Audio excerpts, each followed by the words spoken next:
Hello guys, welcome back to Jaya Paati's kitchen. இன்னைக்கு சித்ரா பௌர்ணமி.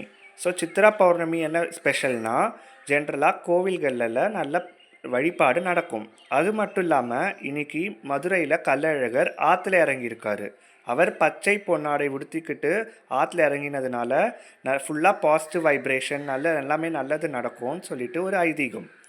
இப்போது நாங்கள் சித்ரா பௌர்ணமிக்கு எங்களோட வீட்டில் எல்லா வருஷமும் நைட்டு கலந்த சாப்பாடு கலந்துக்கிட்டு டெரஸில் போயிட்டு நில வெளிச்சத்தில் சாப்பிட்றது வழக்கம். பழைய காலத்தில் நீங்கள் பார்த்தீங்கன்னா கிராமத்துலலாம் பார்த்தீங்கன்னா கூட இப்போ கூட ஆத்தங்கரைக்கு போயிட்டு நில வெளிச்சத்தில் சாப்பிட்றது ஒரு ஒரு வழக்கமாக இருக்குது. ஸோ இப்போது எல்லாம் சிட்டியில் இருக்கவங்கெல்லாம் இந்த மாதிரி டெரஸில் போயிட்டு நில வெளிச்சத்தில் சாப்பிட்றோம். ஸோ பார்த்தீங்கன்னா நாங்கள் இன்றைக்கி பண்ணுறது புளி சாப்பாடு, அதாவது புளியோதரை. ஸோ அதுக்கு நம்ம இப்போ என்னென்ன இன்க்ரீடியன்ட் சொல்லிட்டு பார்க்கலாம். ஃபஸ்ட்டு பார்த்தீங்கன்னா இந்த கப்பால் 3 கப்பு நாங்கள் தனியாக எடுத்திருக்கோம்.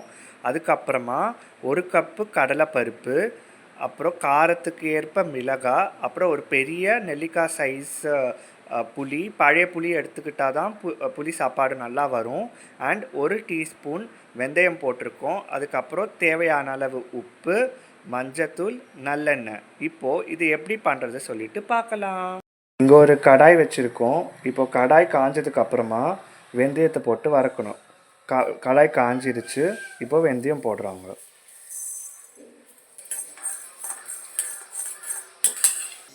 நல்லா கலர் மாறுற வரைக்கும் வறுக்கணும். நல்லா சேஃபாக வறுக்கணும். இப்போ அடுத்து பார்த்தீங்கன்னா இப்போ கொஞ்சோண்டு எண்ணெய் ஊற்றிருக்கோம். எண்ணெய் ஊற்றிட்டு தனியா போட்டு இப்போ வறுக்க போகிறோம். தனியாவை நல்லா பச்சை வாசனை போகிற வரைக்கும் வறுக்கணும். இதே மாதிரி இதுக்கப்புறம் ஒரு பொருளாக எண்ணெய் ஊற்றி தனித்தனியாக வறுக்கணும். அப்படியே கொஞ்சம் கட்டி பெருங்காயம் நம்ம இதோட ஆட் பண்ணிக்கணும். அப்போ தான் வாசனை நல்லா இருக்கும் அண்ட் டைஜஷனுக்கும் நல்லது. இப்போ இதெல்லாம் வறுத்து முடிச்சுட்டு என்ன பண்ணுறோன்னு சொல்லிட்டு பார்க்கலாம். இப்போ பார்த்தீங்கன்னா நம்ம எதில் வறுத்தோமோ அதே கடாயில் கொஞ்சம் நல்லெண்ணெய் போட்டிருக்கோம். நல்லெண்ணெய் கொஞ்சம் தாராளமாகவே தேவைப்படும். இது அப்போ தான் ஒரு ப்ரிசர்வேட்டிவ் மாதிரி இருக்கும்.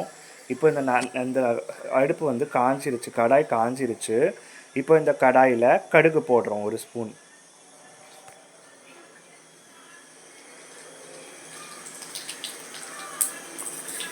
அடுத்தது உளுத்தம் பருப்பும் 1 ஸ்பூன்.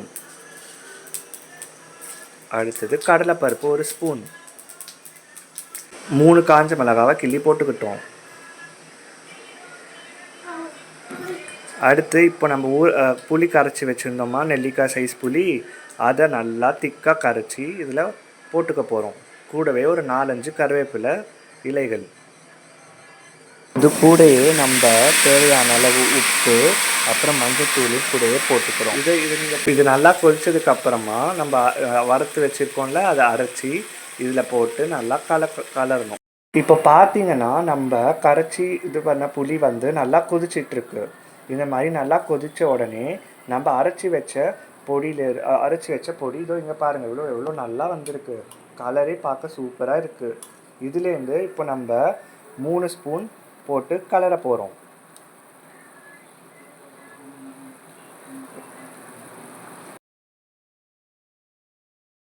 நாலு ஸ்பூன் போட்டுக்கலாம். 3.5 ஸ்பூன் இல்லை 4 ஸ்பூன் போட்டுக்கலாம். போட்டுட்டு நம்ம இது நல்லா கொதிச்சிட்ருக்கு. இப்போ இது கலரினதுக்கப்புறமா எப்படி வருது சொல்லிட்டு பார்க்கலாம். இப்போது பார்த்தீங்கன்னா அந்த புளி காய்ச்சல் நமக்கு இப்படி தான் வந்திருக்கு. இந்த மாதிரி நல்லா எண்ணெய் பிரிஞ்சு வரா மாதிரி வரதுக்கு நம்ம கலரணும்.